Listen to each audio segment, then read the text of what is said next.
सारथी आणि अण्णासाहेब पाटील आर्थिक विकास महामंडळाच्या निधीसंदर्भात वसंतराव मुळीक यांच्या नेतृत्वाखाली सकल मराठा समाजाच्या शिष्टमंडळानं पालकमंत्री प्रकाश आंबेडकर यांची भेट घेतली। यावेळी सकल मराठा समाजाच्या वतीनं सारथी आणि अण्णासाहेब पाटील महामंडळाकडील अनेक योजना निधीअभावी ठप्प असल्याकडे पालकमंत्र्यांचं लक्ष वेधण्यात आलं। निधीअभावी संगणक तसंच महिलांसाठीचे कोर्स बंद असून PhD शिष्यवृत्ती संशोधक विद्यार्थ्यांना मिळालेली नाही। तसंच अण्णासाहेब पाटील आर्थिक विकास महामंडळामार्फत कर्ज घेतलेल्या लाभार्थ्यांना गेल्या वर्षभरात व्याज परतावा मिळालेला नाही।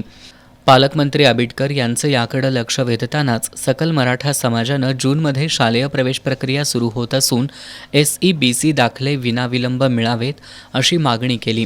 यावर पालकमंत्री प्रकाश आंबेडकर यांनी निधी संदर्भात राज्य पातळीवर पाठपुरावा करू, त्याचबरोबर स्थानिक पातळीवरील मागण्यांसंदर्भात जिल्हाधिकाऱ्यांसोबत बैठक घेऊन प्रश्न मार्गी लावू असं आश्वासन दिलं। यावेळी विजय पाटील, अश्विन कुमार वाघळे, दिलीप सावंत, किरण पडवळ, अवधूत पाटील, संजय जाधव, चंद्रकांत पाटील, सुनीता पाटील आदी उपस्थित होते।